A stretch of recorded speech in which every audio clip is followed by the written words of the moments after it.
এই কলের যুগেও এখনো ঘানি টেনে সংসার চালাচ্ছেন নীলফামারীর এক বৃদ্ধ দম্পতি। প্রতিবন্ধী সন্তান, অসুস্থতা আর দুবেলা দুমুঠো আহারের জন্যই তাদের জীবনযুদ্ধ।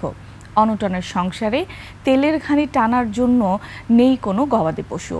দাসের মতো শ্রম আর অশ্রুই যেন জীবনের নিয়তি। প্রতিনিধি নূর আলম বাবুর তথ্য ছবিতে বিস্তারিত দেখুন ডেস্ক রিপোর্টে। লিলি বিউটি সোপ, যার অ্যান্টি এজিং গুণ তারুণ্য ধরে রেখে ত্বকে করে উজ্জ্বল, তারুণ্যময় উজ্জ্বল ত্বকে। ঐতিহ্যর জোয়াল আজ বাধ্য শ্রমের পরাকাষ্ঠা। 3 যুগ ধরে নিজ হাতে ঘানি টেনেই সংসার চালান মোস্তাকিম সকিনা দম্পতি। শত কষ্ট আর কঠিন জীবনযুদ্ধেও থেমে নেই তারা। ঘানি চললেও নিশ্চল দাস জীবনের চাকা।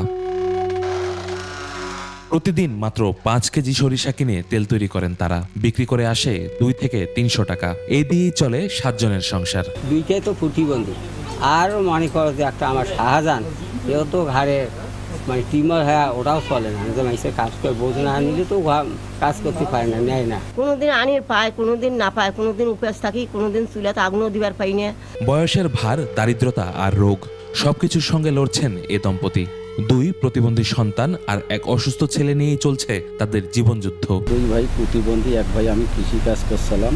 আমারও অসুস্থ হওয়ার কারণে 2টা ঘাড়ে টিউমার। নীলফামারীর কিশোরগঞ্জ উপজেলার দুরাকুটি গ্রামের এই দম্পতির জীবনে নেই কোনো সুখের আলো। প্রতিবেশীরা চান এই বৃদ্ধ দম্পতির পুনর্বাসন। কষ্টের কারণে অসুস্থ হয়ে পড়ে, বুকে ব্যথা, তারপর শরীর দুর্বল, পা ব্যথা করে, চলতে পারে না। খুব জীবনযাপন করতেছে, খুব কষ্ট দুঃখের ওপর।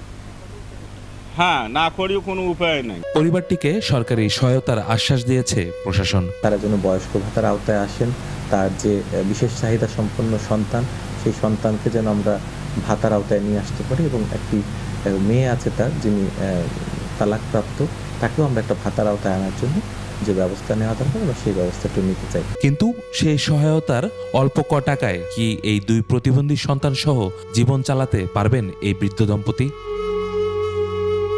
ইউসুফ হাসান নাইম, 21 টেলিভিশন।